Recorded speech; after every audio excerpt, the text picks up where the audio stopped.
Hello everyone, आज का पहला प्रश्न है निम्नलिखित के मान ज्ञात कीजिए। हमें इनके मान निकालने हैं। इसमें पहला प्रश्न है 2 की घात 6 अर्थात 2 6 बार है। 2 गुणा गई 2 गुणा गई 2 गुणा गई 2 गुणा गई 2 गुणा गई 2। इसका मान कितना होगा? 2 दूनी 4 दूनी 8 दूनी 16 दूनी 32 दूनी 64। हमारा आंसर कितना आ गया? 64। इसी प्रकार से दूसरा प्रश्न कितना है? 9 की घात 3 अर्थात 9 3 बार है। 9 गुणा गए 9 गुणा गए 9 कितना हो गया? 9 9 81 गुणा गए 9 9 एकम 9 9 8 72 कितना हो गया? 729। ठीक है।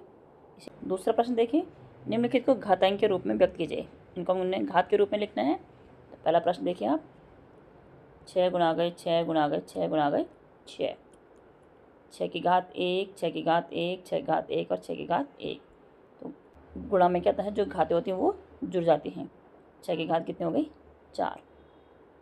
इसी प्रकार से दूसरा प्रश्न देखिए, टी गुणा गई T T into T, T की घात भी 1 है टी की घात भी 1 है, तो कितनी होगी? टी की घात 2।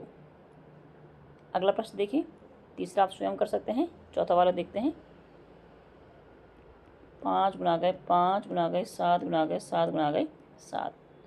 5 घात 1 है 5 घात 1 है, कितना हो गया? 5 घात 2।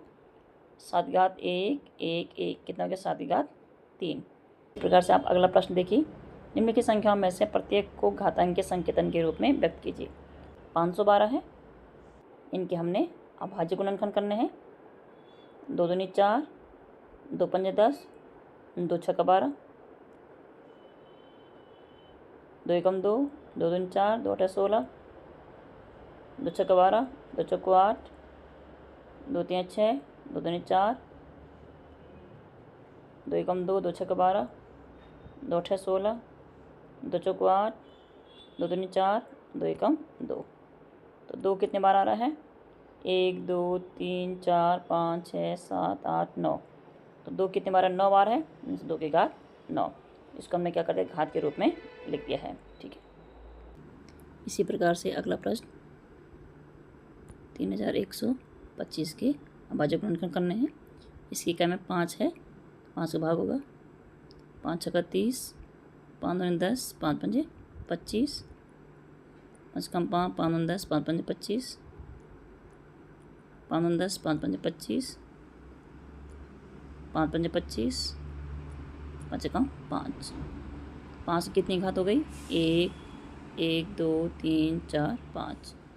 इट मीन्स अगर हम इसको घात के रूप में लिखेंगे तो कितना लिखेंगे?